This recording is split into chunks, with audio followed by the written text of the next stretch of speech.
오늘 말씀부터 16장까지 요한복음 16장까지는 주로 성령 하나님에 대한 말씀입니다. 성령 하나님에 대해서 4번 반복하여 나오고 있습니다. 성령은 천지를 창조하신 영이신 하나님의 영이시고요, 그리스도의 영이십니다. 예수 그리스도를 처녀의 몸으로 잉태케 하신 영이시고요, 그리고 하나님의 말씀 성경을 감동으로 영감으로 기록하게 하신 영이고요, 교회를 태동케 하시고 교회에 생명을 불어넣으시고 하나님의 권세를 입혀주신 영입니다.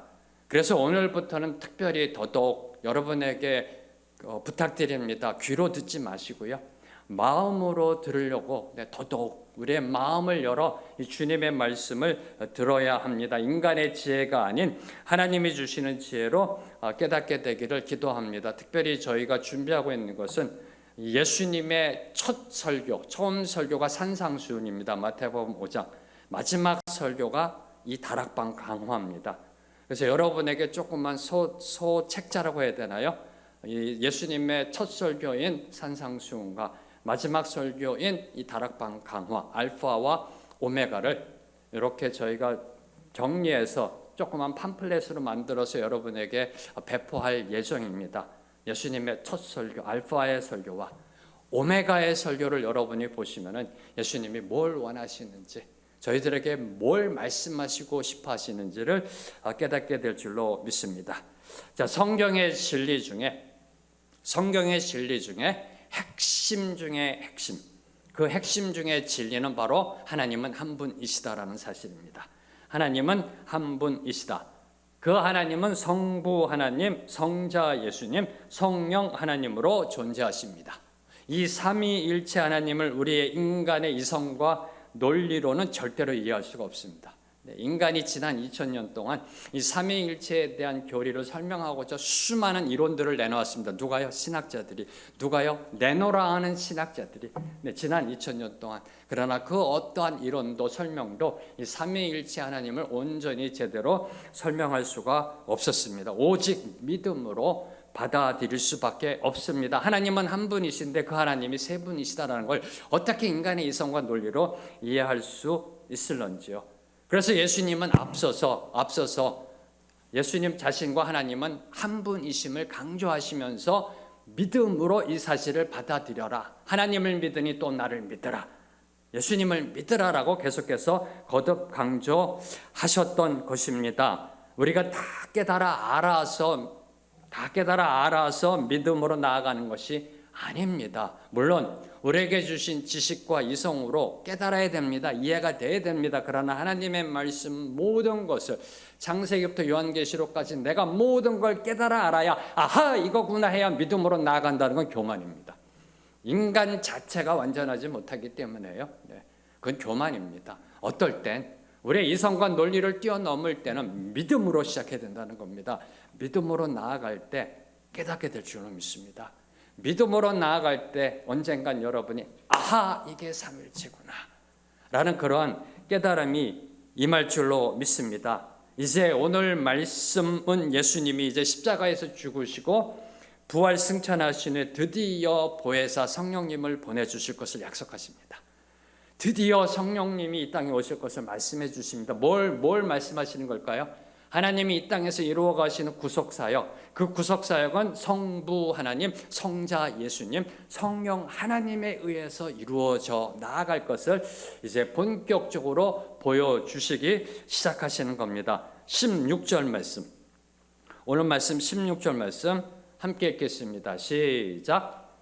내가 아버지께 구하겠으니 그가 또 다른 보혜사를 너희에게 주사 영원토록 너희와 함께 있게 하리니. 이제 예수님이 저 하늘로 승천하신 다음에 하나님 아버지께 구하겠다라고 말씀하십니다. 구하겠다 말씀하시고 하나님은 성령을 보내주신다라고 말씀하고 계십니다. 근데 오늘 말씀 속에서는 성령이란 단어가 단 한 번도 안 나옵니다. 16절에서 20절에 성령이란 단어가 단 한 번도 안 나옵니다. 그럼에도 불구하고 저와 여러분, 우리는 이 본문이 성령에 관한 말씀인 것을 쉽게 알 수 있습니다. 왜요? 이 보혜사라는 단어, 그렇죠? 보혜사라는 단어, 교회 나와서 신앙생활 하셨으면 이 보혜사란 단어가 친밀한, 낯설지 않은 단어인 줄로 믿습니다. 이 성령을 의미하는 단어 이 보혜사, 이 보혜사라는 단어의 이 원어를 보면은 파라클레토스라는 헬라어입니다.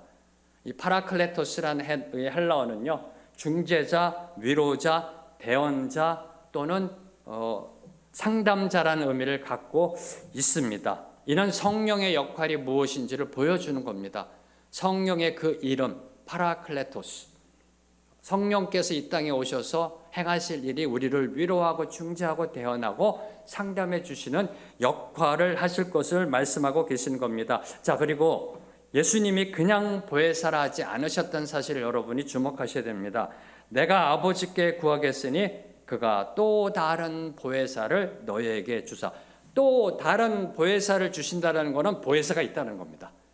보혜사가 있는데 또 다른 보혜사를 주신다. 그러면 그 첫째 보혜사, 첫 번째 보혜사는 누구를 가리키시는 걸까요? 바로 예수님. 요한일서 2장 1절에 보면은 예수님을 그 파라클레토스, 대언자라고 말씀하고 계십니다. 또 다른 보혜사라는 것은 예수님의 바로 첫 번째 보혜사이시고 두 번째 또 다른 보혜사 성령을 보내주실 것을 말씀하고 계시는 겁니다. 예수님도 바로 파라클레토스이심을 선포하고 계시는 것이 또 다른 보혜사. 뭘 의미할까요?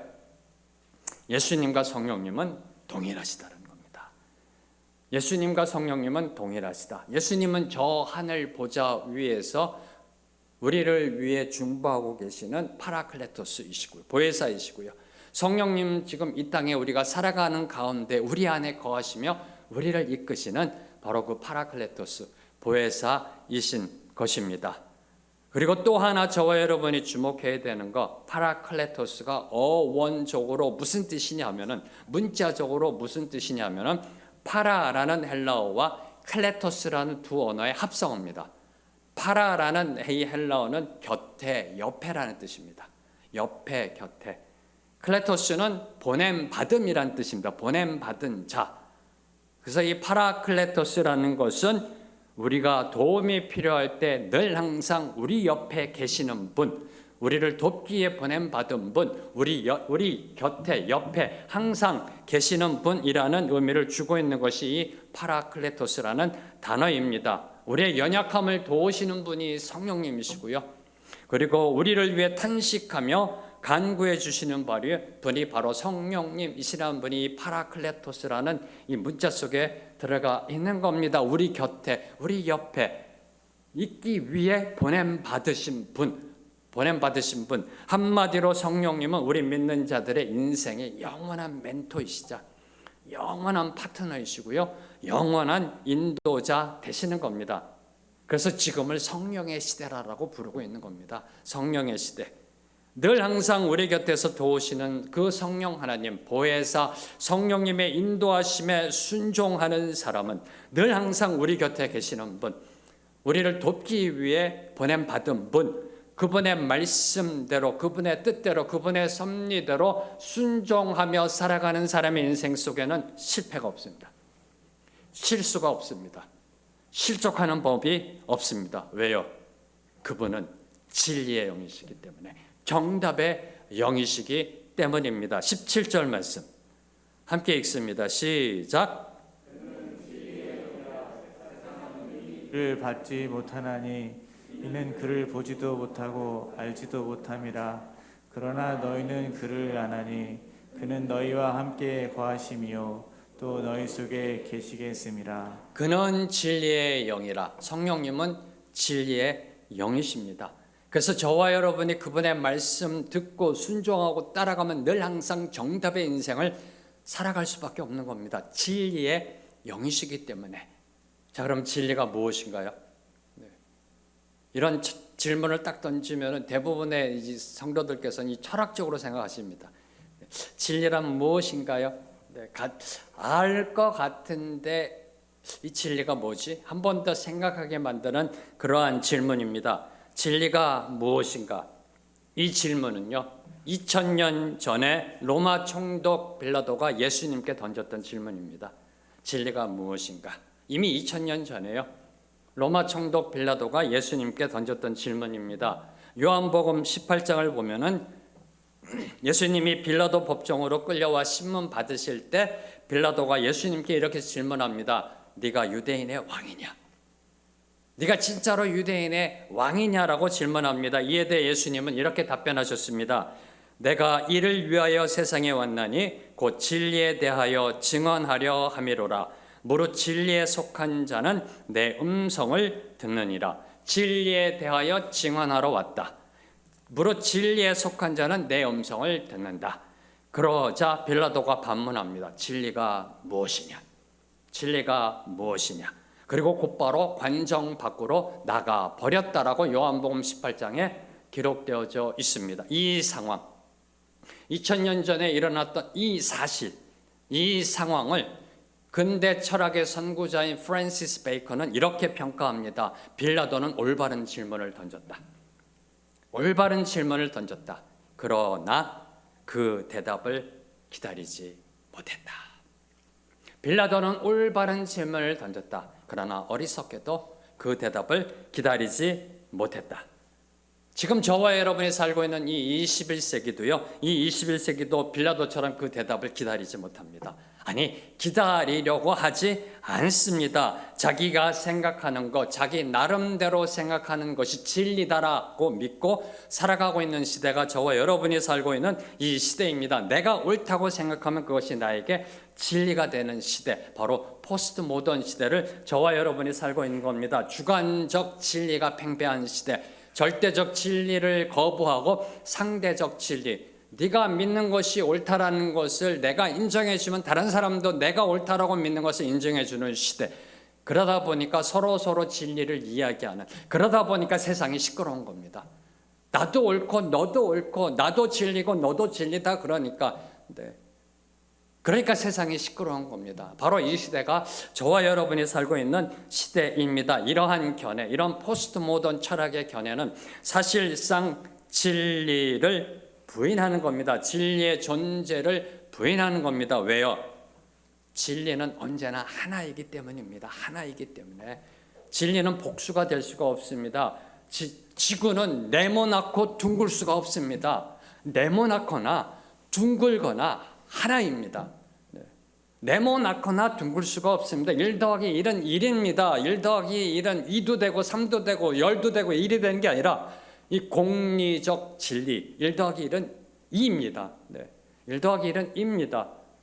그래서 진리는 하나이지 여러 개가 될 수가 없기 때문입니다. 그리고 또 하나, 진리는 인간이 생각하고 만들어내는 것이 아니라는 겁니다. 진리는 철학적 사고의 결론이 아니라는 겁니다. 생각하고 고안해내고 만들어내는 것이 아니라 발견하고 깨닫는 것이다. 진리는 발견하고 깨닫는 것입니다. 그래서 중세 철학자이자 신학자인 토마스 아퀴나스는 이렇게 선포했습니다. 분별이 철학자의 몫이다. 철학자의 몫은 분별이다. 창조는 신의 몫이다. 창조, 만들어내는 것은 신의 몫이고요. 그 만들어진 걸 분별하는 것이 철학자의 몫이다. 그런데 이 분명한 사실을 넘어서서 오늘날, 아니 지난 인류의 역사 속에 늘 항상 철학자들은요 뭘 만들어내려고 합니다. 만들어내려고 하니까 세상이 시끄러운 겁니다. 진리가 무엇인가를 질문했던 그 빌라도와 동시대를 살았던 한 사람이 있었습니다.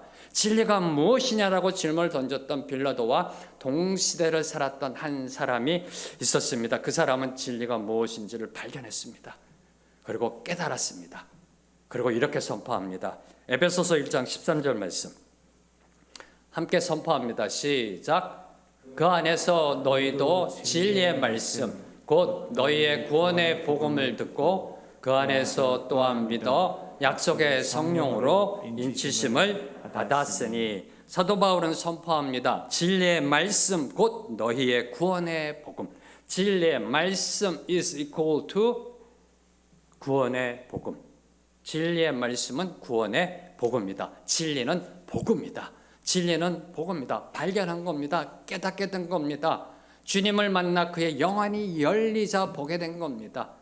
육신의 눈으로 봤을 때는 전혀 볼 수 없었던 그 진리를 깨닫게 된 겁니다. 그 진리의 복음을 믿음으로 받아들일 때 성령의 인치심을 받아 영원한 생명을 소유하게 될 것을 발견하고 깨닫게 된 겁니다.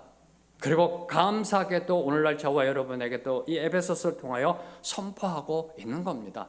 그래서 주님이 이렇게 선포하신 겁니다. 내가 길이요 진리요 생명이다. 내가 길이요 진리요 생명이다라고 선포하신 겁니다. 자, 이를 통해서 깨닫는 두 가지 영적 사실을 함께 나누고자 합니다. 첫째, 진리이신 예수님은 빌라도 바로 앞에 계셨었다라는 사실입니다. 진리이신 예수님은 빌라도 앞에 서 계셨었다는 사실입니다. 자, 이는 진리가요 우리의 삶을 초월하는 그 무엇이 아니라는 겁니다. 진리는 니체가 주장했듯이 환상이 아닙니다. 네, 니체는 진리는 환상이다라고 얘기했습니다. 보이지 않는. 네. 진리는 초현실적인 것이 아닙니다. 형이상학적인 가치나 철학적 개념이 아닙니다. 진리는 우리 삶 가운데 있다라는 겁니다. 진리는 우리 삶 가운데 있습니다. 저 멀리 있어 볼 수도 없고요. 알 수도 없는 뜬구름 잡는 것이 아니라 바로 오늘 우리 앞에 있고 곁에 있다라는 겁니다. 늘 항상 우리 앞에 있다는 겁니다. 그 진리가 바로 예수 그리스도입니다. 세상은 보지 못합니다. 그러나 오늘 저와 여러분은 이 진리를 느낍니다. 경험합니다. 체험합니다. 두 번째로 깨닫는 영적 사실은요, 빌라도는 자신 앞에 서 계신 예수님이 누구인지 깨닫지 못했다는 사실입니다. 누구인지 깨닫지 못했다는 사실입니다. 제가 여러 번 말씀드렸습니다만 제가 친한 친구 중에 한 친구가 제가 전도했을 때요, 그 친구가 저에게 지금 당장 예수란 사람을 내 앞에 보여주면 내가 믿겠다라고 그렇게 얘기해서 제가 이렇게 대답했습니다. 자, 그러면 지금 네 앞에 서 계신 분이 예수라는 것을 네가 어떻게 알겠느냐? 복음을 전도했더니요, 예수를 보여주면 믿겠다고 그러더라고요. 그래서 제가 이렇게 반문했습니다. 그러면 지금 네 앞에 서 계신 분이 예수라는 걸 네가 어떻게 알겠느냐? 어떻게 분별하겠느냐? 2000년 전에 유대인들이 범했던 오류 아닙니까?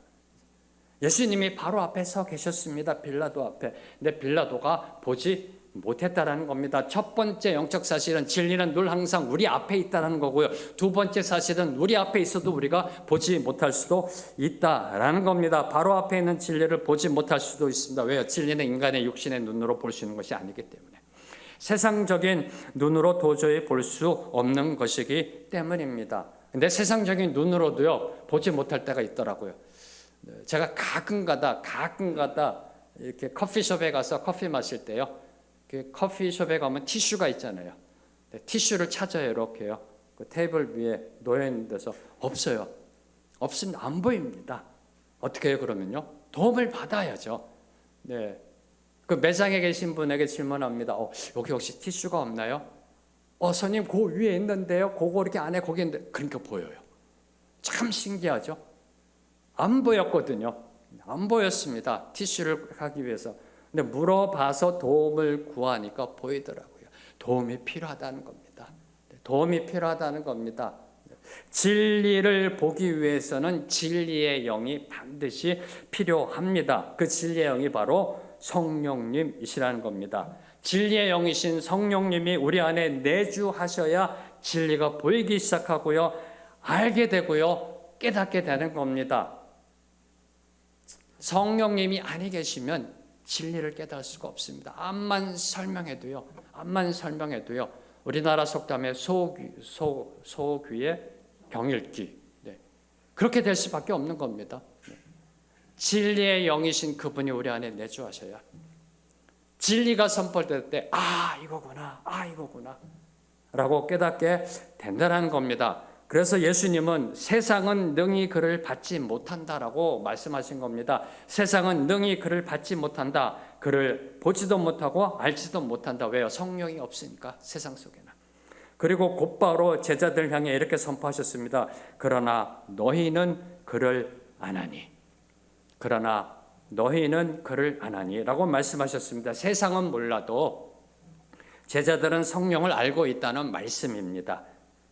세상은 성령을 모른다. 그러나 너희는 성령을 안다라고 말씀하셨습니다. 이때 제자들은 어떻게 반응했을까요? 만약에 여러분이 당시 그때 여러분이 제자라면 어떻게 반응하셨을까요? 예수님이 선포하십니다. 성령은 진리의 영이다. 세상은 그 진리의 영인 성령을 모른다. 보지도 알지도 못한다. 그러나 너희는 그를 안다 라고 말씀하셨습니다. 자, 그때 여러분이 제자라면 뭐라고 대답하셨을 것 같아요? 네, 압니다. 성령 압니다. 아니면 아니요, 모르겠는데요. 예수님 무슨 말씀하시는 건지요? 어느 쪽일까요? 어느 쪽일까요? 목사님 뭐 또 그런 것까지 묵상해야 되나요? 네, 중요하기 때문에요. 왜요? 예수님은 제자들에게 너희는 성령을 안다라고 현재 시대로 말씀하고 계시고, 당시 그때는 성령이 아직 제자들에게 임하지 않았기 때문에, 그때는 성령이 아직 임하지 않았습니다. 아직 오순절 날은 미래입니다. 아직 성령이 임하지 않았는데 예수님은 그들을 향해 선포하십니다. 너희는 성령을 안다. 제자들은 아마 마음속에 무슨 소리지? 예수님이 뭘 말씀하시는 거지? 오늘따라 이상해. 오늘따라 막 발도 씻겨주시고 이상한 소리만 하고 계셔. 그렇게 생각하지 않았을까요? 그럼 예수님이 너희는 성령을 안다라고 현재 시제로 말씀하신 그 의미가 뭘까요? 그 의미가 왜 그렇게 말씀하셨을까요? 네, 저는 이 부분을 묵상하면서요, 두 가지의 결론에 도달했습니다. 첫째, 당시에 비록 제자들에게는 성령이 임하지 않았습니다. 성령이 어느 분이신지 아직 모릅니다. 그런데 예수님과 3년을 동고동락했기 때문에 그들은 성령이 누구이신지를 미리 경험했다라는 사실을 예수님은 지금 말씀하고 계시는 겁니다. 이 사실 또한 나중에 성령이 임했을 때 깨닫게 되지만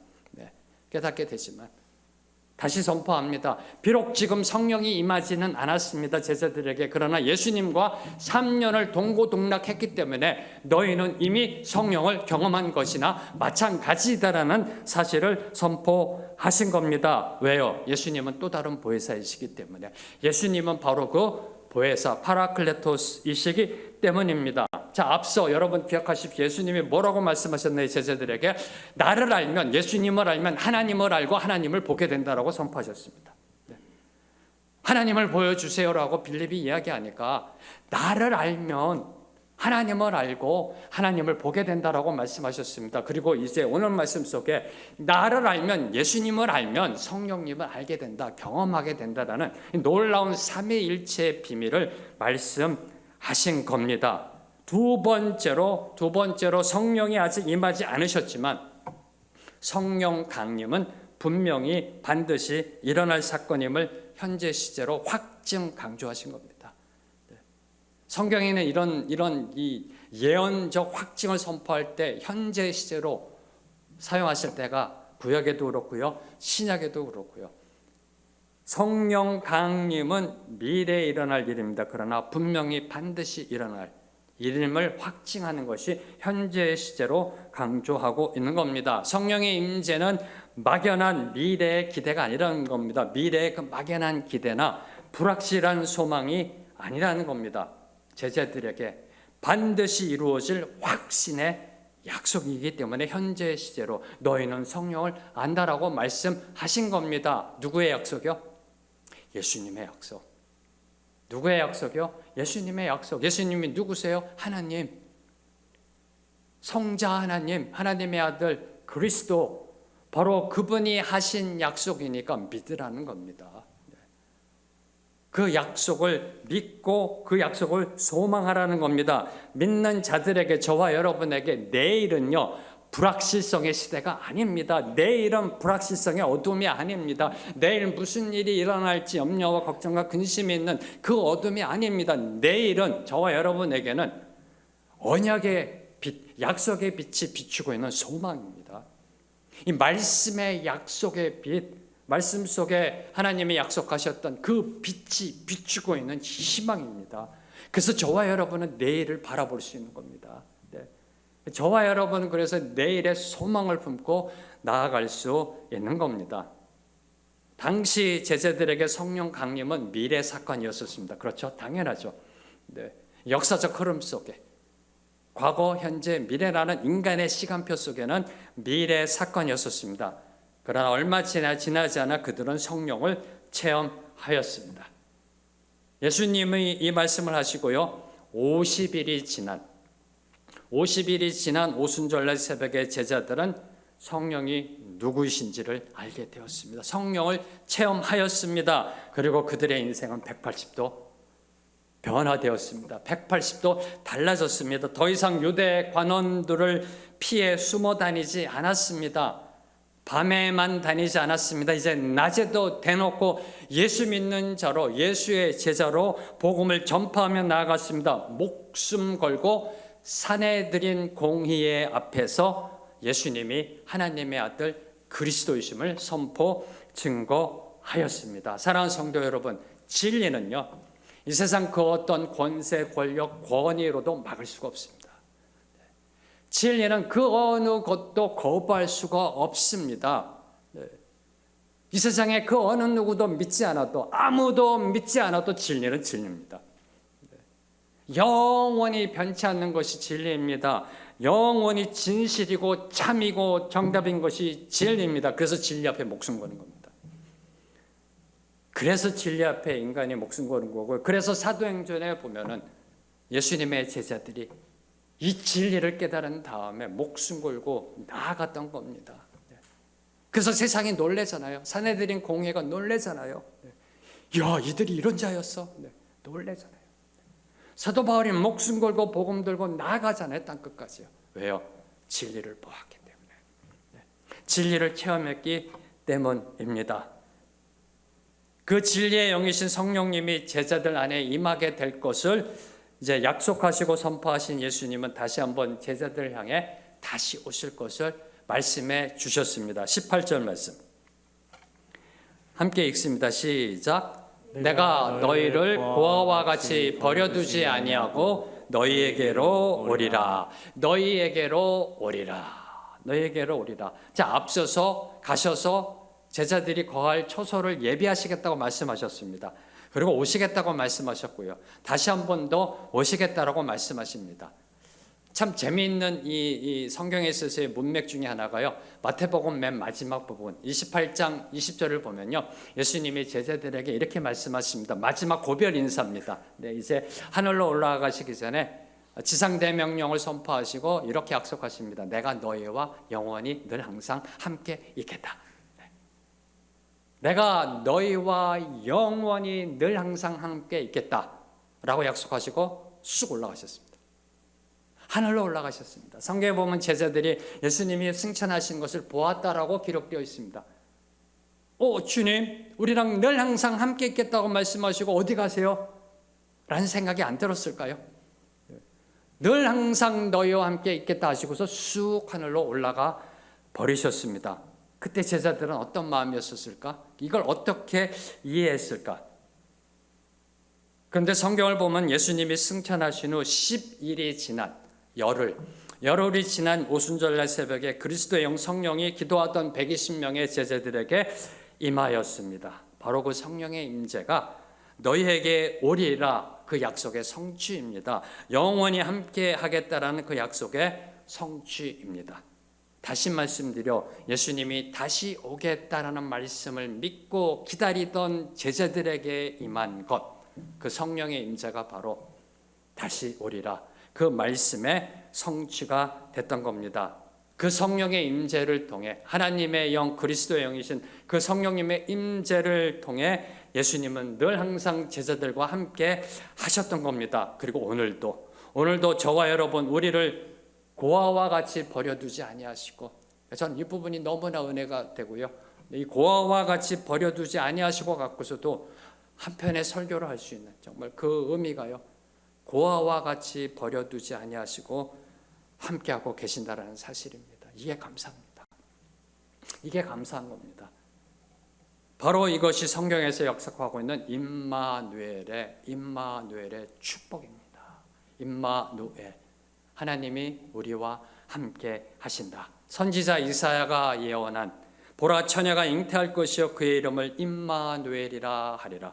보라 처녀가 아이를 잉태할 것이다. 아들을 낳을 것이다. 그 이름을 임마누엘이라 하리라. 하나님이 우리와 늘 항상 함께 하신다. 그 예언의 성취가 바로 성령의 임재, 성령의 내주하심이십니다. 주님은 오늘도 우리와 함께하고 계십니다. 부활 승천하신 주님은 오늘도 저와 여러분과 함께하고 계십니다. 우리는 혼자가 아닙니다. 세상 철학자들이 이야기하듯이 우리는 고독한 군중이 아닙니다.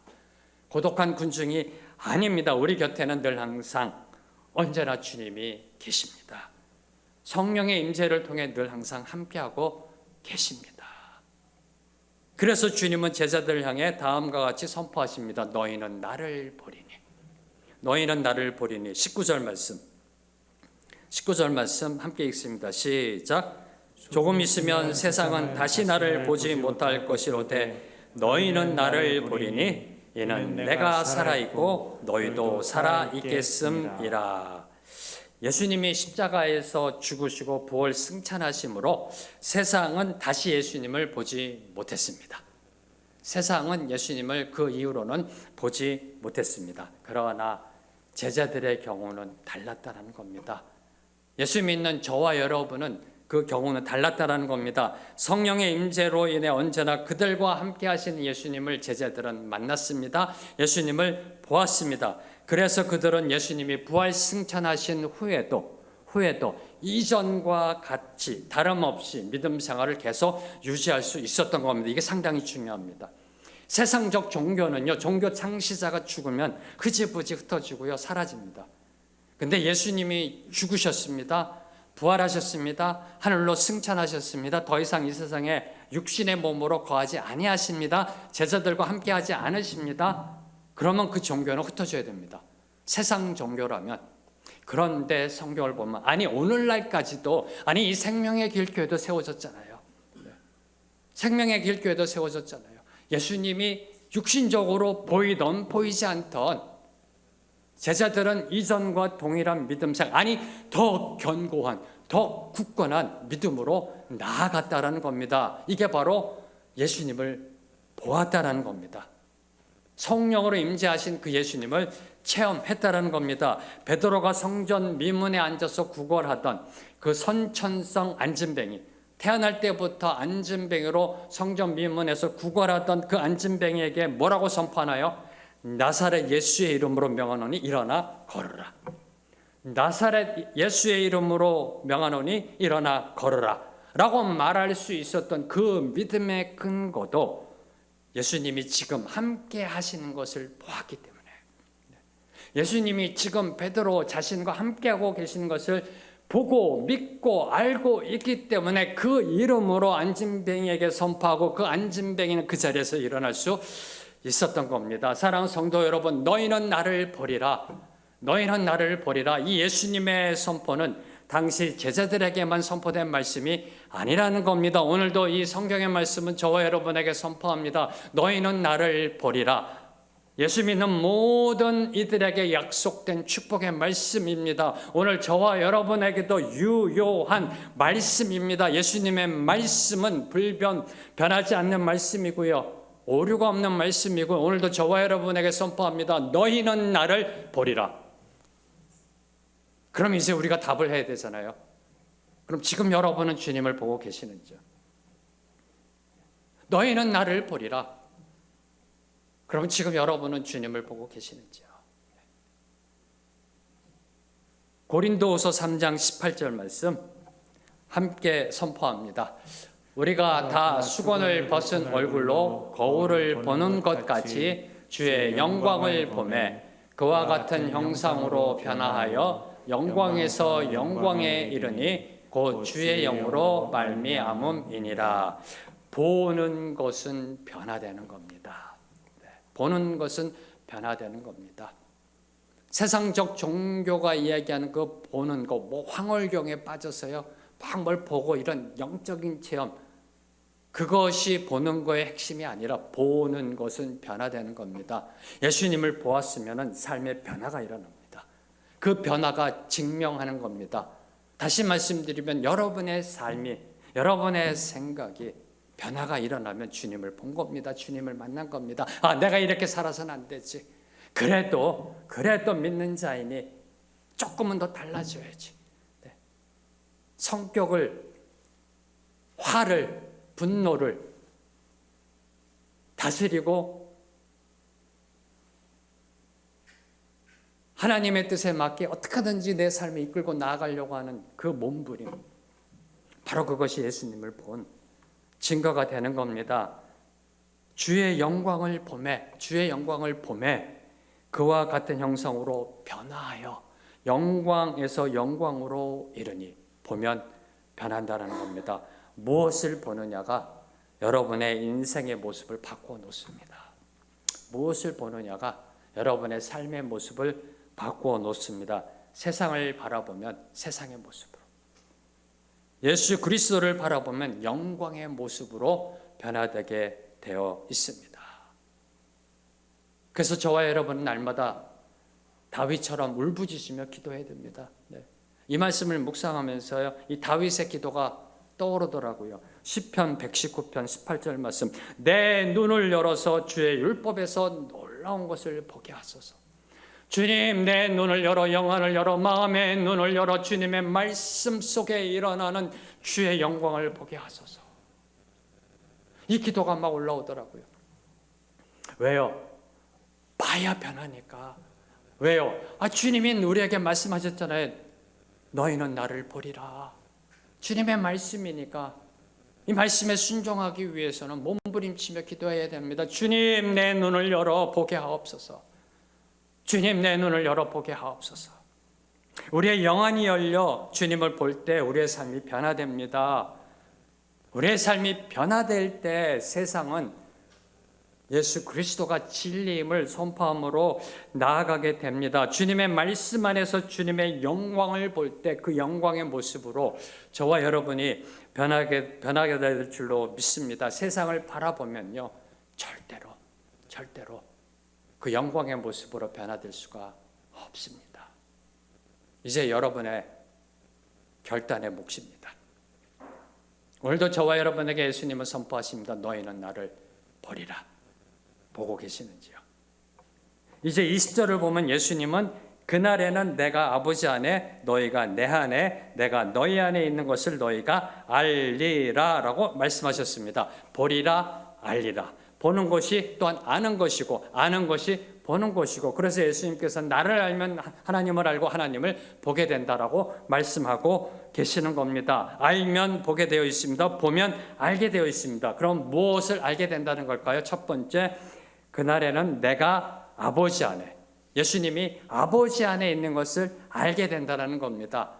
예수님과 하나님은 하나이심을 앞서서 예수님 말씀하셨던 그것을 깨닫게 된다는 겁니다. 그리고 더 나아가 너희가 내 안에, 내가 너희 안에, 예수님이 하나님과 하나 되신 뿐만 아니라 그 예수님이 저와 여러분과 하나됨, 저와 여러분과 영적 연합이 이루어지고 인격적 연합이 이루어지고 친밀함의 그 연합이 이루어지는 것, 이것을 알게 된다라고 약속하신 말씀입니다. 이러한 영적 연합, 우리가 그리스도 안에, 그리스도가 우리 안에 거하는 이 놀라운 축복, 생각해 보세요. 신은 인간 안으로 들어올 수가 있습니다. 신이니까 그렇죠? 신은 인간 안으로 들어올 수 있는데 인간이 어떻게 신 안으로 들어가냐고요. 이게 축복이라니까요. 신은 인간 안으로 들어올 수 있어요. 신이시니까. 근데 인간이 신 안으로 들어가는 거, 이게 축복이라는 겁니다.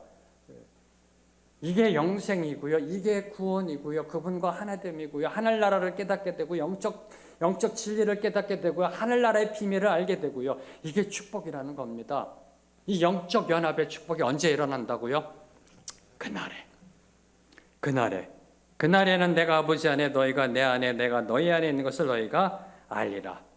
이 그날에가 주는 주님의 교훈 세 가지를 저희들 함께 묵상하고 오늘 말씀을 맺도록 하겠습니다. 첫째, 그날은 D-Day라는 겁니다. D-Day, 그날은 성령이 강림하신 날을 의미합니다. 당시 제자들에게는 오순절날을 의미합니다. 따라서 그날은 예수님과 성도 간의 영적 연합이 이루어지기 위해서는 성령의 임재가 반드시 필요하다는 것을 강조하고 있는 겁니다. 왜요? 그날이 언제라고요? 성령이 강림하신 날, 그날에 성령이 강림하신 날에 예수님이 하나님과 하나 되시고 예수님이 우리와 하나 되심을 알게 될 것이다. 그래서 그 날이 강조하는 것은 성령의 임재가 필수적이다.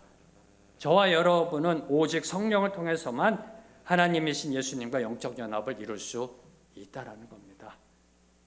두 번째, 그날이라는 것은 그날, the day, 그날이라는 것은 아무 때의 날이 아니라 하나님이 정하신 날임을 강조하고 있는 겁니다. 그날, 아무 때의 날이 아닙니다. 하나님이 정하신 그 날을 강조하고 있는 겁니다. 자, 성령의 임재는 지금 예수님이 6월절 만찬 석상에서 다락방 강화하고 있을 때 임하지 않으셨다는 겁니다. 성령의 임재는 예수님이 십자가에서 숨을 거두실 때 임하지 않으셨습니다. 부활하실 때, 승천하실 때도 이루어지지 않았습니다. 저는요, 아니 이때 이루어졌으면 얼마나 이게 연결이 되고 쫙 멋있어요. 예수님이 십자가에서 숨을 거두실 때 성령이 임해요. 또는 부활하시고 승천하실 때 올라가시고 성령은 내려오고.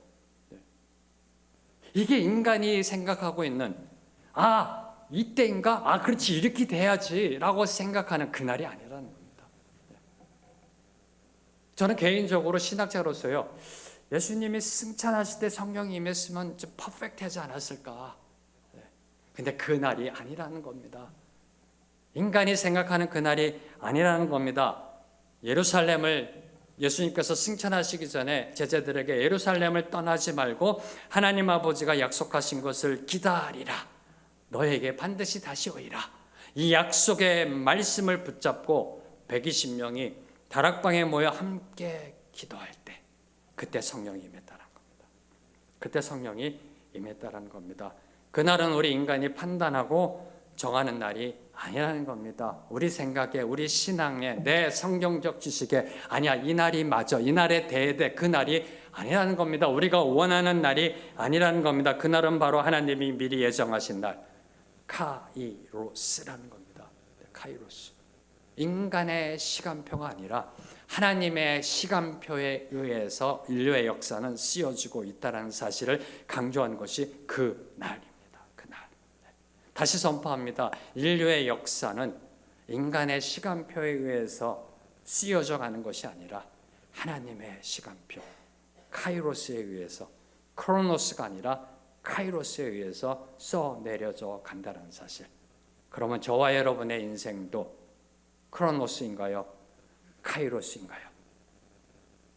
카이로스의 그날을 분별하게 해준 것이 바로 성령님이시라는 겁니다. 세 번째로 마지막으로 그 날은 오늘 우리 모두에게는 현재라는 사실입니다. 이게 감사한 거예요.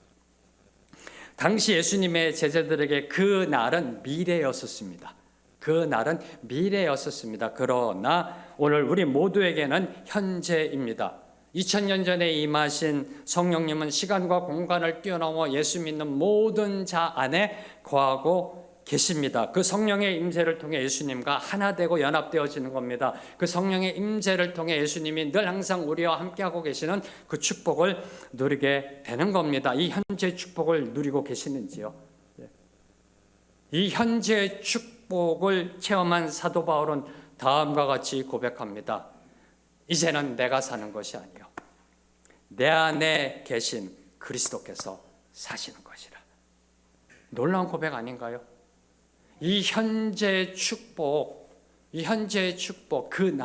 그날은 당시 제자들에게는 미래였지만 오늘 우리 모두에게는 현재입니다. 이미 2000년의 성령이 임하셔서 우리 안에 내주하고 계시는 이 현재의 축복을 깨닫고 체험한 사도 바울은 선포합니다. 그런즉 이제는 내가 사는 것이 아니다. 내가 사는 것이 아니다. 내 인생 내가 사는 것이 아니다. 내 안에 계신 예수 그리스도께서 사시는 것이다.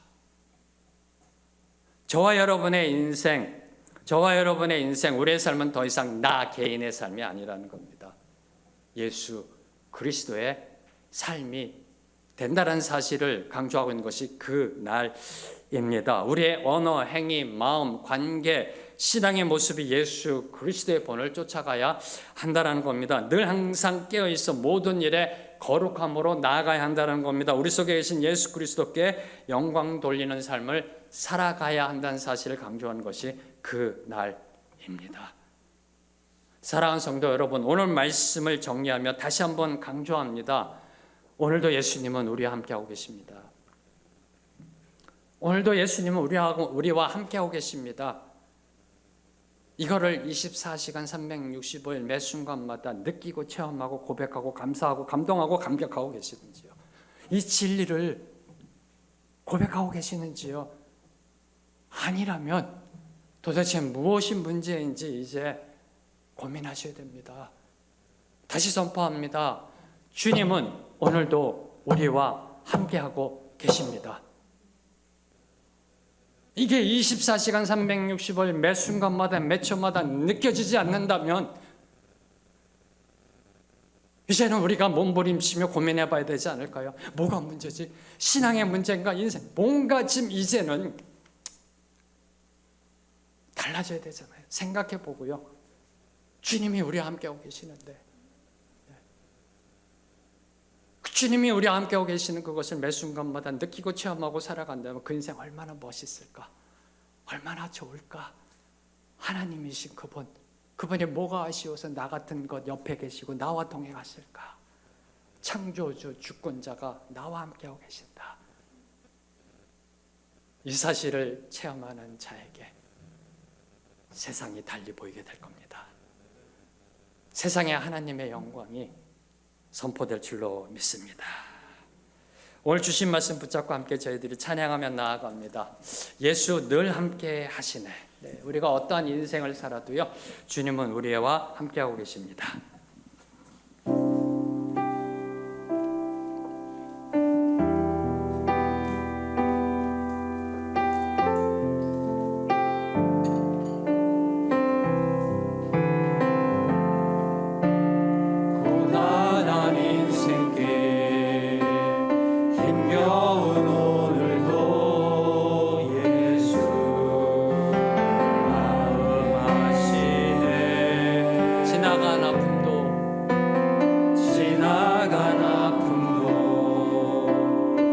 마주할 세상도 예수 내 마음 아시네. 고단한 인생길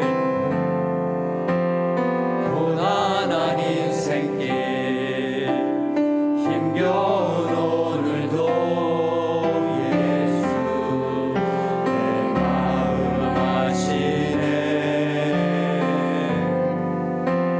지나간 아픔도 마주할 세상도 예수 내 마음 아시네. 믿음의 눈들어 주를 부리 믿음의 눈들어 주를 보이 또한 지나가리라. 이 또한 지나가리라. 주어진 내 삶에 주어진 내 삶의 시간 속에 주의 뜻 알게 하소서. 하루를 살아도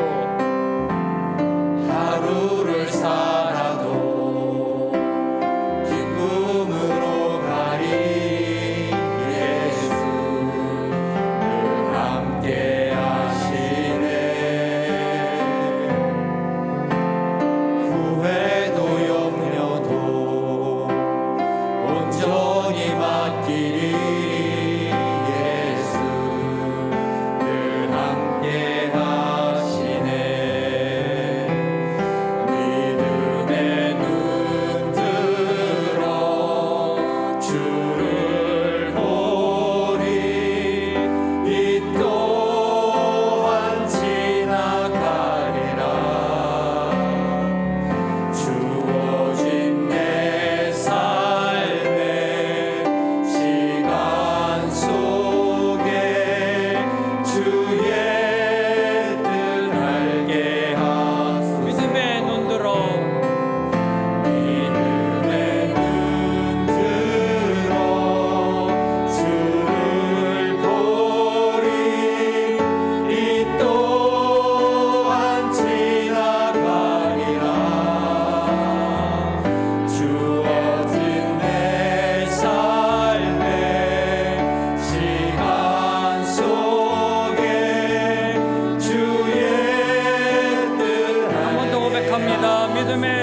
감사합니다.